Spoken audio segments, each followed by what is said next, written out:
ജഗത് കുട്ട, ഹായ്. നീ excited ആണോടാ judges ചോയ്സിൽ പാടാൻ? എക്സൈറ്റഡ് ആണ്. ഇഷ്ടമാണോ ഈ റൗണ്ട്? നല്ലൊരു പേടിയുണ്ടോ? ആരൊക്കെ എന്തൊക്കെയായിരിക്കും തരാന്ന്? ചെറിയൊരു ഭയം. ചെറിയൊരു ഭയം. ഒരു ഭയം. അതെ, നമുക്ക് ആര്യക്കുട്ടിയെ വിളിക്കാം.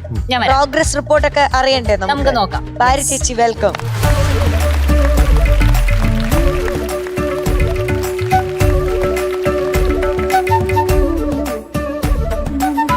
ജഗു, എന്ത് തോന്നുന്നു ഈ റൗണ്ടിലെത്തിയിട്ട്? പേടിയുണ്ടോ? കുറച്ച്. എന്താണ് പേടി? ഇതിപ്പം മത്സരം കുറച്ചും കൂടി മുറുകി വന്നില്ല, അപ്പൊ ചെറിയൊരു പേടി. അതിന്റെ ഒരു പേടിയുണ്ട് അല്ലേ? ഇത്ര നാള് ഉഴപ്പി നടക്കായിരുന്നല്ലോ നമ്മൾ, ഇനി അത് പറ്റില്ലല്ലോ എന്നൊരു പാട്ടൊക്കെ പഠിച്ചു വേണം പെർഫോം ചെയ്യാൻ വേണ്ടിട്ട് അല്ലേ? യെസ്. അപ്പൊ നമുക്ക് പ്രോഗ്രസ് കാർഡ് കാണാം. 35 പാട്ട് പാടിയല്ലായിരുന്നു ചേച്ചി? 35 പാട്ട് പാടിയതില് 4 പാട്ടിന് മധുര മഴ കിട്ടിയിട്ടുണ്ട് നമ്മുടെ ജഗ്ഗുന്. അതെ. യെസ്. ഇനി 100s അതിന്റെ കൂടെ നമുക്ക് സ്റ്റാർ ഒക്കെ ആഡ് ചെയ്യണം. ഓക്കെ, അതിന് വെയിറ്റിംഗ് ആണേ. യെസ്. അപ്പൊ ഈ പാട്ടിൽ നമുക്ക് എന്തായാലും സ്റ്റാർ വരുത്താൻ പറ്റണം. Okay, sure. എന്നാ നമുക്ക് ഇനി സെലക്ട് ചെയ്യാം ഒരാളെ. ജഡ്ജസ് ചോയ്സിലോട്ട് പോവാം. റെഡി? Judges choice. ഒരാളെ പറയട്ടെ. പറഞ്ഞു. ഉണ്ണിയങ്കിൾ. ഓക്കെ, എന്തുകൊണ്ടാണ്? ഞാൻ ഇവിടെ ആദ്യമായിട്ട് 100 ഇട്ട് ഉണ്ണിയങ്ങളുടെ പാട്ട് പാടിയിട്ടാണ്. പിന്നെ ഉണ്ണിയങ്ങളുടെ കുറെ പാട്ട് പാടിച്ച് എനിക്ക് കുറെ നല്ല അഭിപ്രായങ്ങൾ കിട്ടിയിട്ടുണ്ട്. പിന്നെ ഞാനിവിടെ തമിഴ് റൗണ്ടിനും ഉണ്ണിയങ്ങളുടെ പാട്ട് തന്നെ പാടിയ. അപ്പൊ ഒരു ഫേവറേറ്റ് ആളാണ്. യെസ്. ഉണ്ണിയങ്കൾ എന്താ, ഏത് റൗണ്ടാ തരുന്നെന്ന് നോക്കാവേ. കമോൺ ഉണ്ണിക്കാറ്റ്. അത് വിളിക്കാനായിട്ടാ. മുദ്രകളൊക്കെ ഉണ്ട് കേട്ടോ. എന്തൊക്കെ കാര്യം പറയുന്നുണ്ട്. Magical melodies. പണിയൊന്നും തരാത്തതിന് താങ്ക് യു. ഉണ്ണിയങ്ങൾ തന്നെ വെയിറ്റ് ചെയ്യാ, പണി വല്ലാണോ? അപ്പൊ ഇതിൽ ഏത് പാട്ടാടാ? പഞ്ചവർണ്ണക്കുള്ളിലെ പാലാഴിക്കടൽ. Beautiful song, beautiful. അപ്പൊ ഇനി ജഗത് കുട്ടൻ പോയി മെലഡി, മാജിക്കൽ മെലഡിക്ക് പ്രിപ്പയർഡ് ആയിട്ട് വരണം. ഓക്കെ. അപ്പൊ ജഗത് കുട്ടൻ പാട്ട് പാടുന്ന സമയത്ത് നമ്മുടെ പ്രേക്ഷകർക്ക് വേണ്ടി സ്പെഷ്യൽ ആയിട്ട് പറയുകയാണ്, താഴെ ഒരു QR കോഡ് ഉണ്ടാവും. അത് സ്കാൻ ചെയ്തിട്ട് എല്ലാവരും നമ്മുടെ ജഗത് കുട്ടന് വോട്ട് ചെയ്യാട്ടോ. All the best Jagu. Thank you. കലക്കണം കേട്ടോ. ആദ്യത്തെ 5 സ്റ്റാർ ഇന്ന് അടിക്കണം. യെസ്.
കുഞ്ഞും നിന്റെ പാട്ടുകേട്ടു മണിത്തൊട്ടിൽ കൂടറിയും ആട്ടവിളക്കണഞ്ഞൊരി കളിയരങ്ങി നിന്റെ ആത്മരാഗ സ്പന്ദനങ്ങൾ തിരി തെളിച്ചു. നീരാടാൻ പോകണ്ടേ, നീലാഞ്ജനമെഴുതണ്ടേ, താലിപ്പൂവണിയണ്ടേ, താരാട്ടും പാടണ്ടേ, ഇടവത്തിൽ തെയ്യം തുള്ളും വേളിക്കാറ്റേ, ഒരായിരം രാവുകൾ കാത്തിരുന്നു ഞാൻ. പഞ്ചവർണ്ണ കുളിരെ പാലാഴിക്കടവിൽ വരുമോ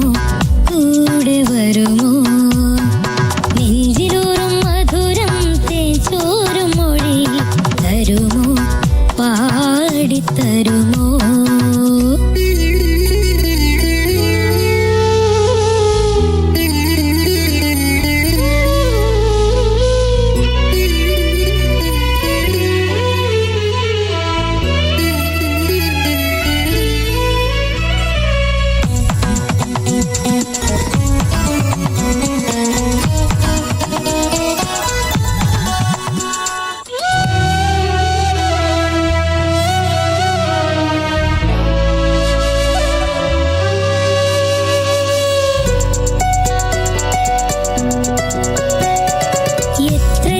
സാഗരങ്ങൾ കടഞ്ഞു ഞാൻ, മണിമുത്തുപോലെ മാറിൽ നീ ചായുറങ്ങാൻ. ആളൊഴിഞ്ഞ തീരത്തെ തണൽ മരമായി നിനക്കാകാശത്തില്ലയിൽ കൂടൊരുക്കാൻ. ൂരെല്ലാം കാണില്ലേ, ഉദയങ്ങൾ തഴുകില്ലേ, ഉണരുമ്പോൾ കണി കാണാൻ മണിദീപം തെളിയില്ലേ. ഒരു ജന്മം ഞാനും നേടി നിന്നെ പോലെ, സായുജ്യമാകൂ പഞ്ചവർണ്ണ കുളിരെ പാലാഴിക്കടവിൽ വരുമോ, കൂടെ വരുമോ? നെഞ്ചിലൂറും മധുരം തേൻ ചോരും മൊഴി തരുമോ, പാടിത്തരുമോ? മുന്നാഴി മുത്തുണ്ട്, മൂവന്തി പൊന്നുണ്ട്, മുകിലാരം കാവിൽ പൂരം കാണാം. മാനുണ്ട്, മയിലുണ്ട്, മഞ്ചാടി പുഴയുണ്ട്, മഴവില്ലിൻ കൂടാരത്തിൽ പോകാം. ആരും കാണാ പുലരികൾ കാണാം, പഞ്ചവർണ്ണ കുളിരെ പാലാഴിക്കടവിൽ വരുമോ, കൂടെ വരുമോ? നെഞ്ചിലൂറും മധുരം തേൻ ചോരും മൊഴി തരുമോ, പാടിത്തരുമോ? സൂപ്പർ. അപ്പൊ നമ്മള് നല്ല പാട്ടുകൾ സെലക്ട് ചെയ്യണം. അതായത് നമ്മുടെ പാട്ടിനൊരു വോയിസിന് കുഴപ്പമില്ല. പറ്റിയ പാട്ട് നല്ല പാട്ടാ. നമ്മുടെ വോയിസിന് പറ്റിയ, നമ്മുടെ വോയിസിന്റെ റേഞ്ചിന് പറ്റിയ പാട്ട് വേണം സെലക്ട് ചെയ്യാൻ വേണ്ടി. മോൻ ചെറിയ മോനല്ല, അപ്പൊ അതിന് പറ്റിയ പാട്ടുകൾ എടുക്കണം. നമുക്ക് ബ്യൂട്ടിഫുൾ ആയിട്ട് അത് നെയിൽ ചെയ്യാൻ പറ്റും. ഈ പാട്ട് ഞാൻ പാടിയാൽ ഇതെനിക്ക് അടിപൊളിയായിട്ട് പെർഫോം ചെയ്യാൻ പറ്റുന്ന തോന്നുന്ന പാട്ടുകൾ വേണം സെലക്ട് ചെയ്യാൻ വേണ്ടിട്ട് കേട്ടോ. ആ. ഓക്കെ, ഓക്കെ, അപ്പൊ അടുത്ത പ്രാവശ്യം ബുദ്ധിപൂർവം എന്ത് ചെയ്യും? പാട്ട് സെലക്ട് ചെയ്യും. പാട്ട് സെലക്ട് ചെയ്യും. നമ്മള് അടുത്തടുത്ത് വരികയാണ്. ആ. ഇന്നത്തെ മാർക്ക് പറയട്ടെ. ആ. അടുത്ത റൗണ്ടില് ഇതിലും ഗംഭീരമായി പെർഫോം ചെയ്യണം എന്നുള്ള പ്രോമിസ് എനിക്ക് തരണം. ചെയ്തേ പറ്റൂ. ചെയ്തേ പറ്റൂ. മിടുക്കനായിട്ട് പെർഫോം ചെയ്യണം. Okay okay. ഓക്കെ, അപ്പൊ ജഗ്ഗുവിന്റെ ഇന്നത്തെ mark 96.75 out of 100. Thank you. ജഗത്കുട്ട, അടുത്ത പ്രാവശ്യം പറഞ്ഞൊക്കെ ശ്രദ്ധിച്ച് അമ്മയുടെ അച്ഛനോ ഒക്കെ ആലോചിച്ച് നല്ല ഡിസിഷൻ ഒക്കെ എടുത്ത് വരണം. Okay, all the very best. Bye. Tata.